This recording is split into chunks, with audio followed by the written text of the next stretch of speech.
Do you want to know a simple life hack to get instantly relaxed just with a few breaths? Then the Chandra Bhedana, the moon breathing, is something for you. In this video, we're going to explain to you from a yogic perspective, but also from a scientific perspective, how the nostrils are linked to the brain hemispheres and how this affects how you feel. This video specifically is aimed at the cooling down and the relaxation by breathing only through the left nostril, because your left nostril is connected with the right hemisphere. And this is a hemisphere of relaxation, of integration. We would call it in yoga the energy, the moon energy, or the more lunar components. So if you find yourself waking up in the night and you cannot sleep, we want to encourage you, take a look. Are you breathing more through one side?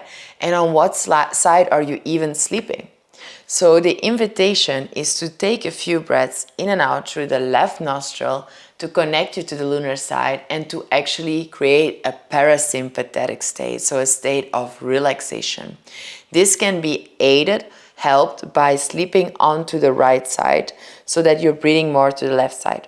Do want to invite you to be cautious about this, because obviously sleeping on the sides has again ergonomic effects, but it is good to at least fall asleep, try to go on the right side and try to breathe in and out through the left side, or just taking a few breaths in and out through the left nostril. And this will immediately shift the nervous system into a different state and give you immediate and instant relaxation. Make sure you breathe slowly and focus on your exhalations. And we hope it works for you next time you wake up and you want to feel relaxed instantly.